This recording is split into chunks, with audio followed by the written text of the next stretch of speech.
अस्सलाम वालेकुम। डॉक्टर अतीकुर रहमान। आज हमारा टॉपिक है कि रूट कनाल किया हुआ दांत फेल क्यों होता है, इसका रीज़न क्या है।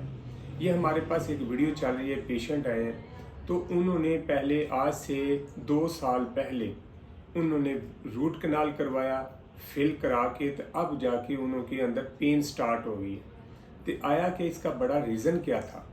इसका सबसे बड़ा तो ख्याल ये करना पड़ेगा कि डॉक्टर की रिकमेंड हुई हुई बात और उसकी वर्किंग आपको एक्सेप्ट करनी पड़ेगी।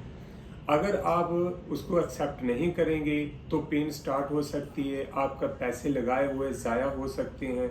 लिहाजा फोकस किया करें कि डॉक्टर जो है आपकी सेहत के लिए बैठे हैं, आपका एक अनमोल मोती दांत को बचाने के लिए बैठे हैं।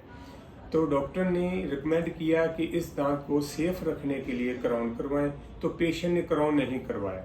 लिहाजा अब क्या हुआ कि दांत का एक किनारा जो है वो टूट गया, उसका फूड पार्टिकल जो है अंदर स्टिल कर गए, खाया पिया अंदर जाना शुरू हो गया।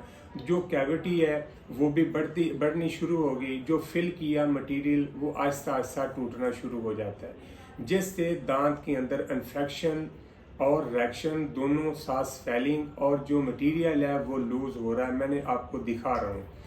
तो इसके क्या करना है, ये दोबारा रूट कनाल पेशेंट को हमने चेक करके ये बताया कि इसका दोबारा से रूट कनाल होगा। अगर इसकी रूट नीचे से एक्टिव हुई तो फिर ये रूट कनाल हो जाएगा। इसकी आरसीटी मुकम्मल करने के बाद इसके विजिट 3 से 4 या 5 होंगे, क्योंकि इन्फेक्शन में दांत है। तो उसके बाद फिर इसको फिल करके क्राउन दोबारा किया जाएगा। ये है इसका ट्रीटमेंट। लिहाजा अपने दांतों का ख्याल रखें, डॉक्टर की बात पे फोकस किया करें। डॉक्टर आपकी सेहत के लिए बैठे हैं। वीडियो के रिलेटेड आपको कोई भी क्वेश्चन करना हो, मैसेज करना हो, जो नंबर दिया गया उस पर बात कर सकते हैं। व्हाट्सएप पे जाके फिर भी बात कर सकते हैं। अपना ख्याल रखें, अपनी सेहत और दांत का। अल्लाह हाफिज़।